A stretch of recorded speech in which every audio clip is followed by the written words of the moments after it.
Let suppose this is a curve, okay. Let C such that R is equal to RS be a curve. This is capital C1, means center of oscillating circle is C1. Let center of oscillating circle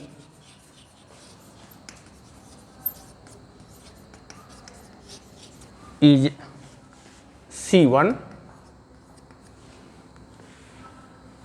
and radius is A, small a, this is radius.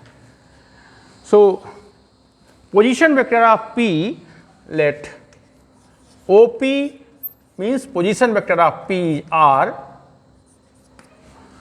OC1 is equal to C, position vector of this center with respect to any point O, origin समझ लीजिए, C radius is A. तो जैसा कि हम जानते हैं कि osculating plane किसी स्फीयर को काटेगा तो ये बनेगा ऑस्कुलेटिंग सर्किल, क्लियर है. So we have osculating circle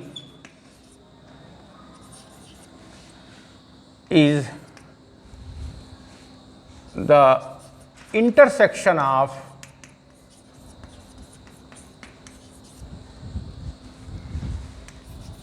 sphere by oscillating plane.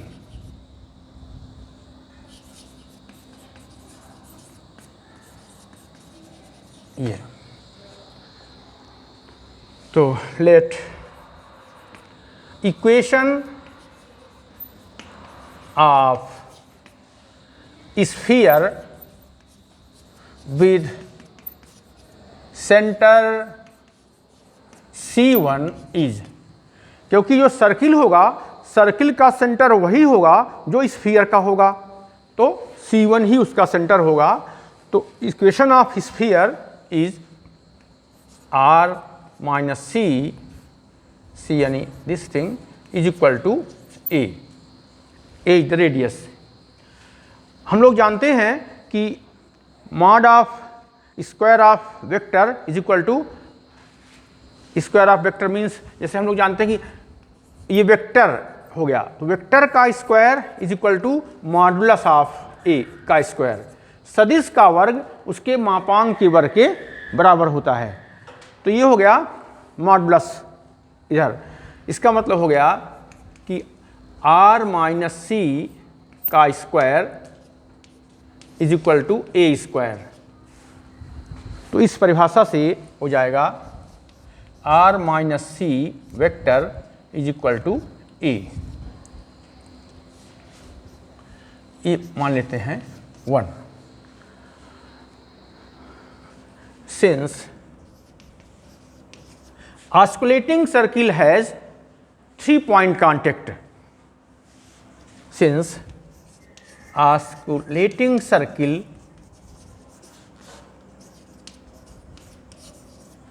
has 3-point contact,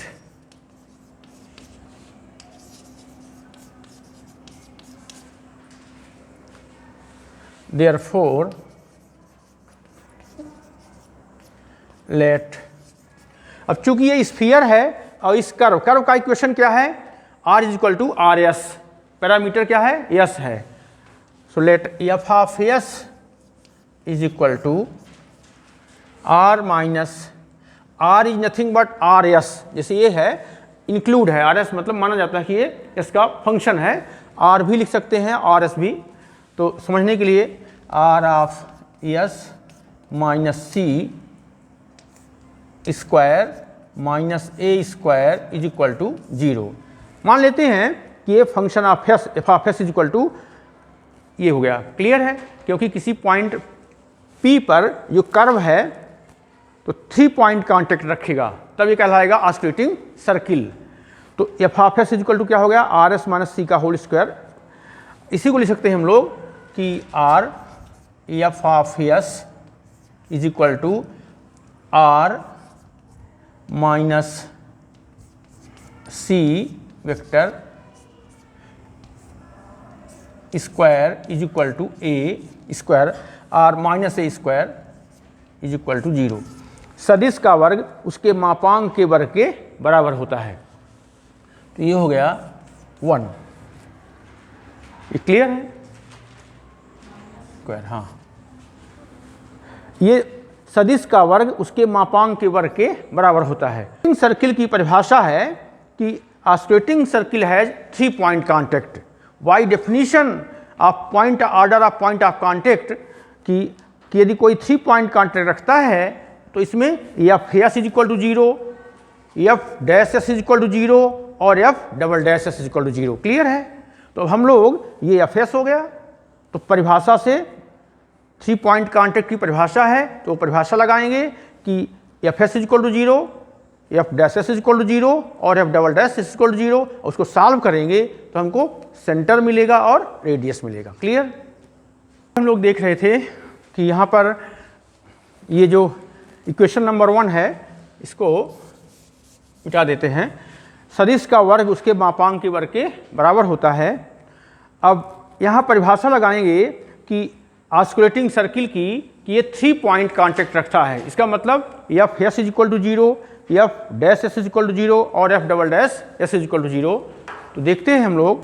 so now by definition of oscillating circle,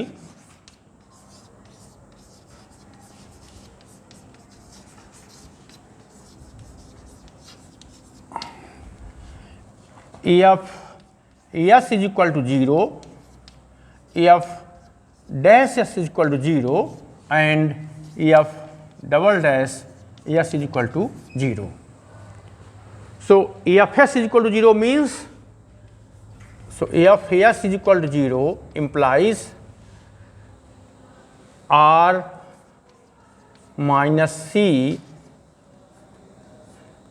square, vector है ये, वेक्टर का square is equal to A square. तो इसमें पहला equation हो गया R S minus C, F S is equal to 0। दूसरा है F dash S is equal to 0। इसका मतलब हुआ कि एफ एस को एस के सापेक्ष एक बार अवकलन करेंगे और बराबर 0 करेंगे, differentiating with respect to S. S means arc length parameter. तो इसका हो जाएगा, ये देखिए 2 आर एस माइनस सी क्या है कि स्क्वायर है ना, तो N X power N D फिर अंदर करेंगे तो 2 R S minus C dot R dash. अब यहाँ एस लिखते जरूरत नहीं है, समझना बस। और इसका हो जाएगा 0। इसका मतलब 2 से भाग दे देंगे तो R minus C dot T is equal to 0। ये हो गया इक्वेशन नंबर 2। ये समझ में आ गया। आर डैश क्या होता है, टी के बराबर होता है। और तीसरा क्या दिया है, F double dash S equal to 0। तो पहला तो हुआ F S is equal to 0, हमको इक्वेशन नंबर 1 मिला, वो सॉरी 2, वहाँ 1 हो चुका है, इसको 2 बोल देते हैं, इसको 3 बोल देते हैं। F dash S equal to 0 से क्या मिला, R minus C dot T equal to 0। F double dash S equal to 0, यानी इसको पुनः एक बार एस के सापेक्ष अवकलन करेंगे तो यहाँ प्रोडक्ट ऑफ 2 फंक्शन, ब्रैकेट में है वो पहला फंक्शन, दूसरा इसका करेंगे तो मान लीजिए ये छोड़ दिए, R minus C dot T का हो जाएगा T dash plus R minus C में आर का हो जाएगा आर डैश, इसका 0, तो आर डैश का हो गया टी, यानी और dot T second function as it is equal to 0। तो ये हो गया R minus C, T dash होता है कप्पा एन, तो kappa N plus T dot T is equal to 1 is equal to 0। Since by Serret Frenet first formulae T dash is equal to होता है kappa N, और T unit tangent vector होता है, unit vector है तो T dot T क्या हो जाएगा 1। दो वेक्टर का डॉट प्रोडक्ट होता है A dot B is equal to A B cos theta. जब दो वेक्टर बराबर हों थीटा 0 होगा तो A dot B is equal to A B, लेकिन जब ए और बी बराबर है तो ए बराबर बी हो जाएगा। यहाँ मात्रा सदिश है तो ऐसा सदिश जिसका मापांक 1 होता है, T dot T is equal to 1। Clear है? तो अब यहाँ से हो गया R minus C is equal to -1 upon kappa is equal to minus rho. इसका मतलब हो गया R minus C is equal to minus rho. इसको मान लेते हैं इक्वेशन नंबर 4। जो इक्वेशन मिला अपने को यहाँ समझ में आया ना? तो यहाँ पर कप्पा से अपन डिवाइड कर देंगे तो आर माइनस सी 1 उधर जाएगा, -1 हो जाएगा, तो R minus C dot N cap is equal to 1 upon kappa, -1 upon kappa, 1 upon kappa is equal to rho. तो R minus C dot N यहाँ छूटा हुआ है, R minus C dot N cap is equal to minus rho. This is equation number 4। मिलता है equation number 3 ये बता रहा है कि R minus C dot T equal to 0। T means this is r minus c dot t equal to 0, it means r minus c lies on the normal plane. r minus c lies on the normal plane.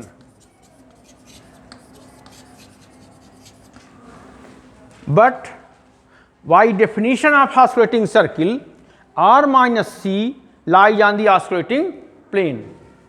But by the definition of oscillating circle,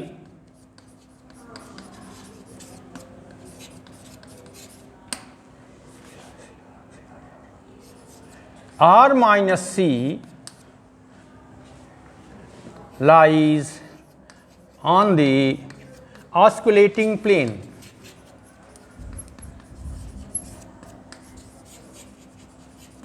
This is oscillating plane. Clear? R minus C. It means R minus C यानी PC1 along to the principal normal. It means इसका मतलब ये हुआ कि PC1 C1 is center, P is point, PC1 along with the principal normal.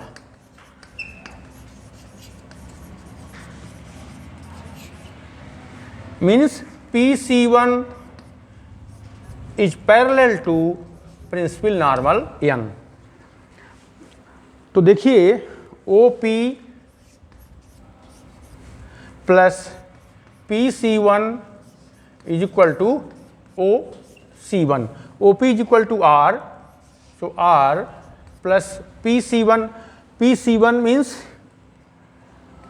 PC1 is equal to OC1 means vector C. This is PC1. PC1 means along to principal normal. PC1 की value कितनी है? Radius है A और उसकी दिशा में vector है n, तो PC1 is equal to A into unit vector n। तो यहाँ से A इंटू यहाँ पर लिखेंगे since PC1 is equal to A unit vector n। किसके दिशा में है? प्रिंसिपल नॉर्मल की डायरेक्शन में।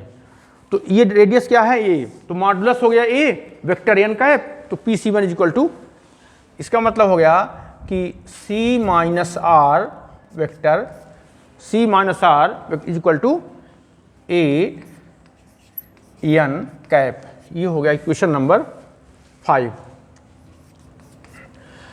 सो from 4 and 5 we have from equation 4 and 5। Equation 4 और 5 से गौर से देखिए। 4 में है r minus C dot N is equal to minus rho, यहाँ है c minus R is equal to A N. यदि माइनस से मल्टीप्लाई कर दें तो क्या हो जाएगा, r minus C is equal to minus A N, यही हो जाएगा r minus C dot N is equal to, तो यहाँ r इसकी वैल्यू लिख देंगे 4 और 5 से, r माइनस सी कितना दिया है यहाँ से ए एन, तो यहाँ लिख दीजिए so minus A N cap dot N cap is equal to minus rho. ये समझ में आ गया। यहाँ पर वैल्यू क्या है r माइनस सी, वहाँ क्या लिखा है c माइनस आर, तो r माइनस सी क्या हो जाएगा माइनस ए एन कैप, वो माइनस ए एन कैप लिख देंगे 4 में, तो minus A N cap dot N cap is equal to minus rho, N dot N is equal to 1, मात्रा सदिश होता है ना, तो minus A is equal to minus rho, तो A is equal to rho. तो ध्यान देना है कि radius of osculating circle is equal to radius of curvature, तो ये एक इंपॉर्टेंट रिजल्ट आ गया। Radius of osculating circle, radius of osculating circle is equal to radius of curvature of the curve। ये अब निकालना है centre. So now centre of osculating circle, so centre C1, so OC1 is equal to OC1 is equal to OP plus PC1, OP plus PC1, so OC1 means C, position vector of OP means R, plus PC1 means A and n cap, A is nothing but रो, यहाँ मिल गया ना, A is equal to रो, तो यहाँ से हो गया C is equal to R plus rho N cap, तो ये हो गया centre and radius of osculating circle. तो इस प्रकार से ये पूरी आर्टिकल हो गई। क्लियर।